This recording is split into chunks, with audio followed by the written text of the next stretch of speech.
Okay, it's probably all the pencil line I need on my drawing, probably more than I actually need, but for your sake, I'm going to leave it like in so you can actually see what I'm doing. The next stage is I'm actually going to take my jar of clean water, which I've got here, and I'm going to paint over everything apart from those little shapes that I left, that I've drawn around where I want the highlights to be. So I'm literally going to go over this so it's damp, leaving those little shapes behind. So this is where you have to use both the tip of your brush as well as the flat of it. You notice how I'm working on the tip of my brush. I've got a good brush here, as most people know. It's a sable hair brush, and it has a lovely point on it. It also holds a lot of liquid, so it's ideal for working in watercolour.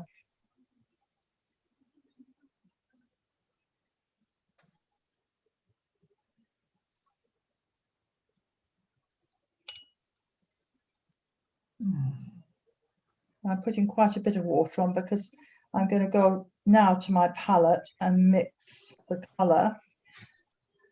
And by the time I come back to this, sod's law, and it'll be all dry. Okay. I have these big palettes like this, and I often leave bits of colour on the palette because I know that I can use them again. For Shelley's sake, I'm just going to zoom out just for a minute. I have two blues, Shelley, a Prussian blue, an ultramarine, a warm yellow, which is called gamboge. Yes. I have actually got raw sienna here as well, but that's the seventh colour. I've got vermilion, which is the orangey red. I've got alizarin crimson, and in fact, I've also got burnt sienna here. So these are the two extras. And then finally, at the end, I've got something called aureolin, which is sort of like a lemon yellow. It's a lovely strong yellow, which will be good for the yellow tissue paper. Okay, now you can see I've left bits of colour on my palette, and this is going to be quite useful, especially for painting the glass, because I can go back to some of these colours and reuse them. If you add water to the residue of a colour left in the palette, it reconstitutes as soon as you add water to it. So watercolour, and especially the ones that I've bought, are very expensive, and I don't tend to waste anything. I tend to, try and use things up. I mean, even the dirty paint water sometimes can be used as a colour. So I've got a colour here that's a little bit bluey, so I'm going to make it slightly more greeny by adding some of this aureolin yellow to it. Just because, as I said to you earlier on, or maybe for those of you that heard it, my glass jar is a recycled glass and it's slightly greeny. Now I'm going to try painting with that. I also got paper towel, which is an essential thing to have when you're doing watercolour, because often you need to wash things up or wash things off, or blot things, or blot your paintbrush. You just need to have some at hand. Okay, so this is just yes, it's damp now, which is perfect for painting, and I'm just going to apply this colour I've mixed. Now I'm going to add more water to it. By adding more water to the colour, I dilute it. Okay, so I'm starting with you can just see the colour, or you should be able to just see it.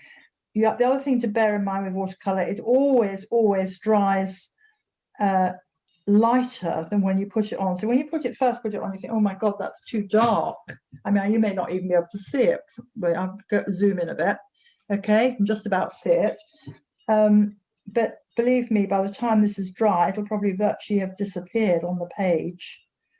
There'll be enough there for me to see, but just have to bear that in mind. You want a strong colour. You've got to mix it stronger on the palette, but this is perfect for this glass. So I'm going to start with this colour. I'm leaving all those areas of white. Now I just want you to watch me while I'm doing this, because then you can get on and do it quicker yourself once you see me do this. Put it in. Just putting the whole thing in, apart from those little bits that I've left deliberately. And it's going down nicely because the paper is slightly damp, it's not completely dry. There are occasions when you want the paper to be dry, and that's fine too. Now the other essential piece of equipment is a hairdryer. So if I just quickly dry this off, I'm just going to show you one more thing and then you can carry on.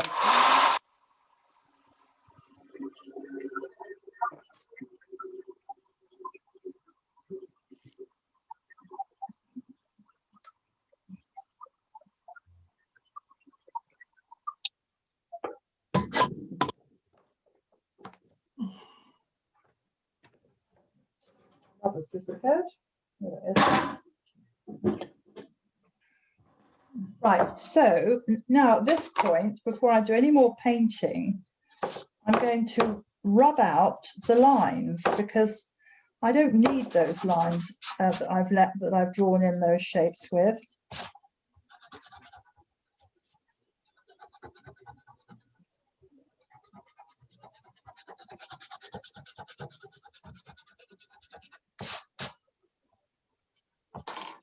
Quite dry. Be careful when you do this that you're absolutely dry and not damp in any way.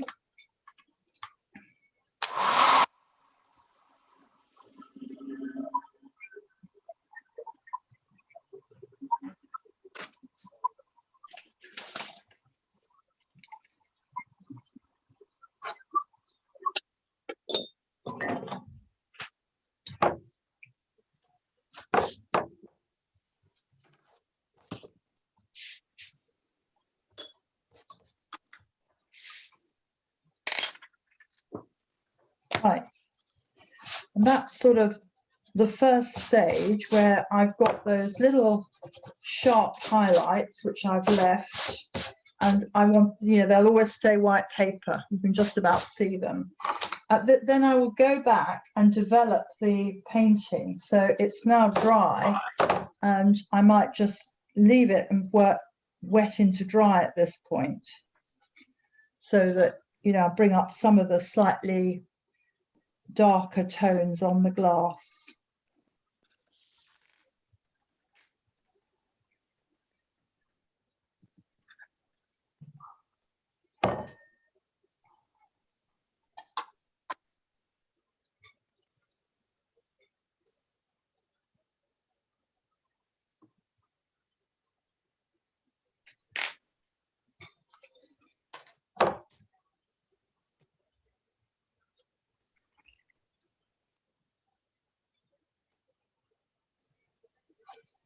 And just bear in mind, you can always wash things back if they're not correct. So I've got a little thin brush here, and I'm just going to refine the drawing of that by washing it with water and then just blotting it out again. So, you know, you can always change things. Don't feel you can't go back and correct things, you can.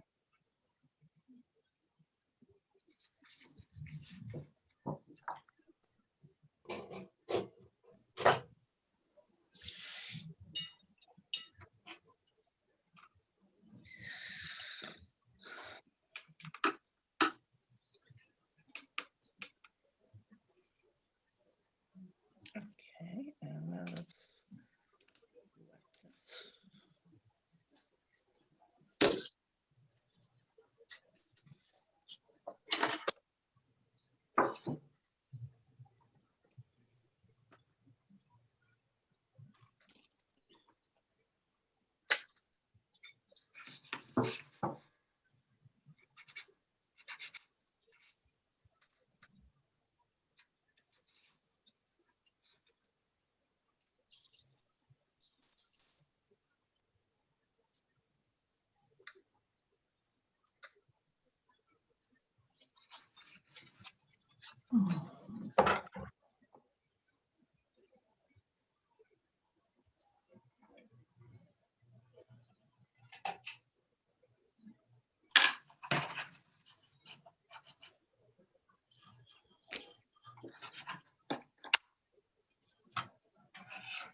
the other thing I was going to say is I'm using a number 9 for most of my work, which is this big fat job.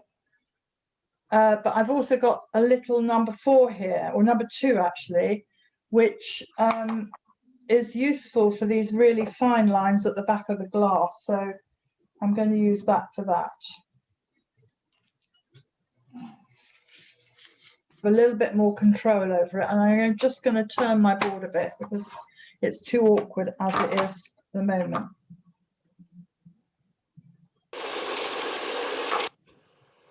Okay, can you see I've drawn a little tiny fine line there?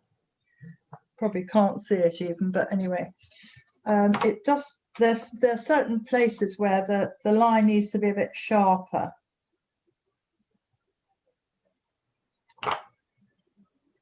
I can see it. You can see it, good, okay.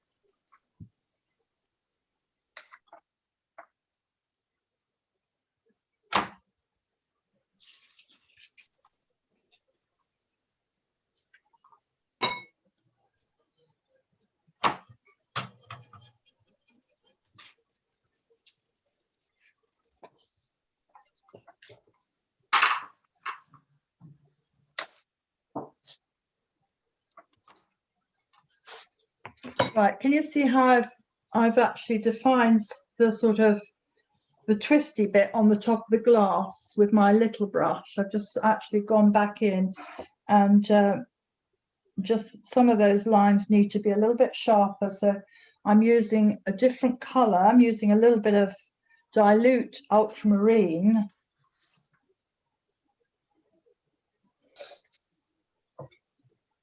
Just to get the, I don't know what you call that, the twist of the screw bit on the glass.